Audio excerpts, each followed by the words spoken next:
Okay, the next financial ratios we'll look at is activity ratios. Companies typically try to turn their production into cash or sales as fast as possible because this will generally lead to higher revenues. So analysts perform fundamental analysis by using common ratios such as total asset turnover ratios and inventory turnover ratios. Activity ratios measures the amount of resources invested in a company, collection, and inventory management. Because businesses typically operate using materials, inventory, and debtors, activity ratios determine how well an organization manages these areas. Okay, let's turn to our first activity ratio, receivables turnover ratios here. Uh, this ratio is an accounting measure used to qualify a firm's effectiveness in extending credit and in collecting debt on that credit.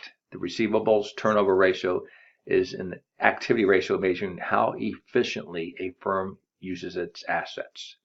In essence, the receivable turnover ratio indicates the efficiency in which a firm collects on credit it issues to customers. Firms that maintain accounts receivables are indirectly extending interest-free loans to their clients, since accounts receivable is a money owned without interest transaction.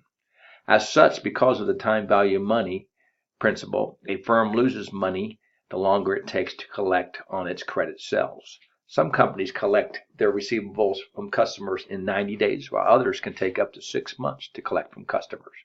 So let's take a look at Universal here, taking their sales revenues, and we're going to divide the accounts receivables into that, and we come up with an 8.53, which is a pretty good number for Universal here. Down here looking, a high receivable turnover indicates a firm generates sales without having to extend credit for a long period of time. Okay, let's turn to our second activity ratio here. Now there's more than this. We're just doing two here for this lecture here. Inventory turnover.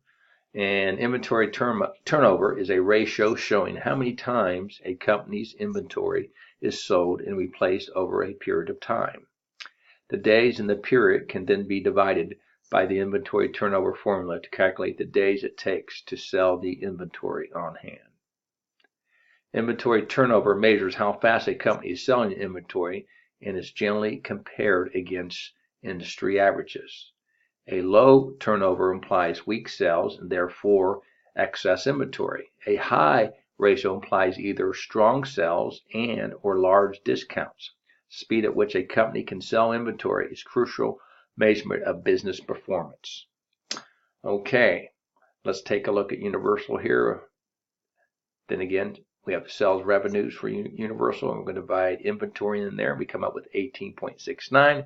Of course, we do not know what the industry average is, but by just looking at this number, it looks like they're doing a good job with their inventory turnover. And like I said, you want to base that on their industry, and I would also use a couple of their competitors. Okay, now we're going to look at our next financial ratio, leverage ratios.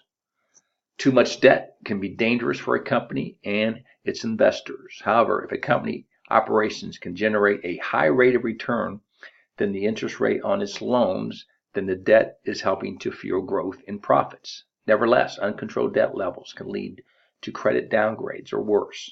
On the other hand, too few debts can raise questions. A reduction or the inability to borrow may be a sign that operating margins are simply too tight. Even when we talk about our personal debt level here, with your credit score, they're looking at your debt level. See, 30% of your credit score. I just brought this up, showing how debt is important topic you have to look at for a company, but even with an individual. But anyway, 30% of your credit score is based on debt. Lenders like to see a person below the 30% max with each lender and having a total debt level below 30. One of the quickest ways to improve your credit score is to reduce your debt. And the same thing would go along when we talk about a corporation.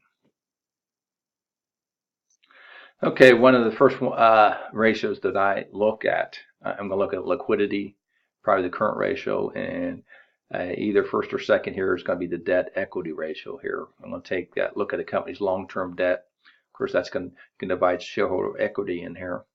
Now, what number? You want a lower number. The higher number that you have, the more risk that's involved. Probably what's going to happen is the lender or whoever's going to purchase your bond is going to require a greater return here.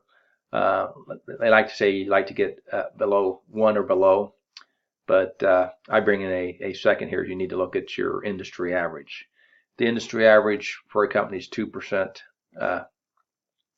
Then that's what you're going to go with. If it's going to be above 1, 2, then go with that. But you're going to look at industry averages here. No, we don't have the industry average here for Universal, but it does meet the requirement of being below 1.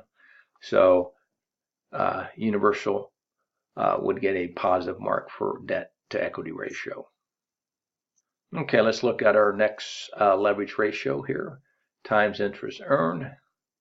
It is a measurement of a company's solvency, its long-term financial strength. It's calculating how many times a company's operating income, earnings before interest and taxes, can sell the company's interest expense. A higher times interest earned ratio indicates that a company's interest expense is low, relevant to its earnings before interest and taxes, which indicates better long-term financial strength, and vice versa. So you can see here, looking at taking interest expense, dividing that into earnings before interest and taxes, they have 17.55. Then again, I would also like to look at the industry average here to compare this number. But as a rule of thumb, ratio 8 to 9 times the earning is strong. So you can see Universal passes again here when we look at times interest earned. Now let's again turn to the made-up companies, F company and alpha company or A company. And we're going to look at the debt equity ratio here. And when I talk about when you complete your project here, if you're using time here we're looking from 2017 to 2015. What do we see? We can see that over time here, in 2015, the amount was about 1, then it goes up to 1.84, then it goes to 2.70. What do I see here? I can see that F company is taking on more debt. I can see the industry average is 1.25, and I can see since 2016 and 2017, it's above that number. So that would be a bad mark for F company. Looking at alpha company here, we can see it's just the opposite here. They started out with a higher debt level here, 2015 at 2.50. Then it went down to 1.50, close to the industry average. And then, of course, in 2017, they're at 1.01, which puts them below the industry average. So I would say alpha company trends and patterns look a lot better. They have less debt, and they're closer to their industry average.